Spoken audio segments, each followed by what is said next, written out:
গৌরীপুরে সংঘটিত হয়েছে বিধ্বংসী অগ্নিকাণ্ড। গভীর রাতে পুড়ে ছাই হয়ে গেল 7টি বসতগৃহ।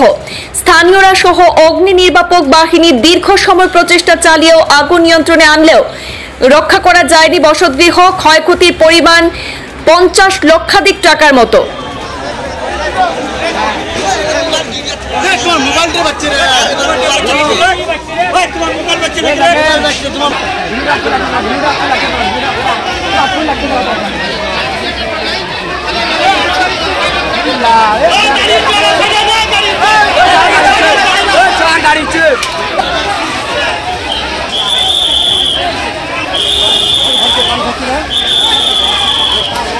ধুবড়ীর গৌরীপুরে ভয়ঙ্কর অগ্নিকাণ্ডের ঘটনাকে কেন্দ্র করে এলাকা জুড়ে তীব্র আতঙ্ক দেখা দিয়েছে।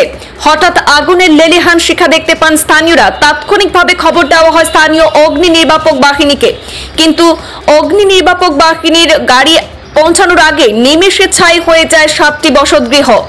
জানা গেছে ময়নুল হক, মফিজুর রহমান, জাহিদুল হক, কাশেম আলী, আজিজুর রহমান, কাশমা বেগম, মঞ্জুর আলী এবং শহীদুল আলীর বাসগৃহ সম্পূর্ণরূপে ভস্মীভূত হয়ে গেছে।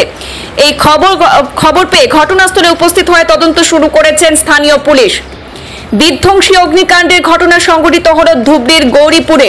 গভীর রাতে অগ্নিকাণ্ডে পুড়ে ছাই হয়ে গেল 7টি বসতগৃহ। আগুনের লেলিহান শিখা গ্রাস করে নেয় সমগ্র অঞ্চল। এই বিধ্বংসী অগ্নিকাণ্ডে 7টি গৃহ একেবারে পুড়ে ছাই হয়ে গেছে, ভস্মীভূত হয়ে গেছে সেই সব গৃহে থাকা বিভিন্ন আসবাবপত্র সহ অন্যান্য সবকিছু। স্থানীয়রা তাৎক্ষণিকভাবে অগ্নি নির্বাপক বাহিনীকে খবর দিলেও অগ্নি নির্বাপক বাহিনীর ইঞ্জিন ঘটনাস্থলে পৌঁছার আগেই নিমেষে ছাই হয়ে যায় 7টি বসতগৃহ এবং সেই বসতগৃহে থাকা বিভিন্ন আসবাবপত্র। দীর্ঘ সময় প্রচেষ্টা চালিয়ে আগুন নিয়ন্ত্রণে আনলেও কোনো কিছুই রক্ষা করা যায়নি। পুড়ে ছাই হয়ে গেছে 7টি বসতগৃহ। ক্ষয়ক্ষতির পরিমাণ 50 লক্ষাধিক টাকার মতো হবে বলে জানা গেছে। তবে আগুন লাগার কারণ এখনো পর্যন্ত স্পষ্ট নয়। কিভাবে এই বিধ্বংসী আগুন সংঘটিত হয়েছে তার কারণ এখনো পর্যন্ত জানা যায়নি। স্যার একটা ঘর আগুন লাগছে, আগুন লাগার পর হ্যাঁ 6-7টা ঘর একদম কমপ্লিট একদম ধ্বংস হয়ে গেছে। যা কাগজপাতি টাকা পয়সা সম্পূর্ণ একদম ধ্বংস হয়ে গেছে। কোন ঠাই হয় এখন? হ্যাঁ কোন ঠাই? মধুসূরমারি পাটওয়ান। হ্যাঁ, সরকারের কাছে আমি কিছু অনুরোধ করি, এই ঘরগুলোর টাকা পয়সা হাবি যদি যা কিছু আছে শোনাবো না, সম্পূর্ণ ধ্বংস হয়ে গেছে, কিছু পাইনি আমরা। কয়টা ফ্যামিলি আছেন? সাতটা ফ্যামিলি আছে। জুই কেনেকৈ লাগিছে? কেনেকৈ লাগিছে এটা কোনো জানা নাই আমার। কিমান টকাৰ সম্পত্তি হ'ব? মানে 50-60 লাখ টাকার হবো আর কি। কাগজপাতি হাবি যদি কিছু পাওয়া নেই, সম্পূর্ণ ধ্বংস হয়ে গেছে। সরকারের কাছে দেখে আমরা আপত্তি মুখ কিছু একটা না দিলে গরিব দুঃখী মানুষ দিন করি দিন খাম। হ্যাঁ, মুখ একটা কিছু না দিলে মুখ কেমন করে এই ঘর বাড়ি ঠিক করি। মুখ এটা খুব অনুরোধ সরকারের কাছে, খুব একটা কিছু দিবার লাগে। আচ্ছা, কি হয়েছে ইয়াত? পোড়াগাঁও গই বাজার কয় একটু। হ্যাঁ, একটু জুই লাগিছে এজনা ঘৰত। বেলেগ আনটি 6টি ঘৰত জুই লাগিছে। এই জুই লাগি এইটু মানে ঘর ধান চাল যে ইত্যাদি যে কাগজপাতি আছে সব জুই লাগি গেছে। কেইটা বাড়ি নষ্ট হল?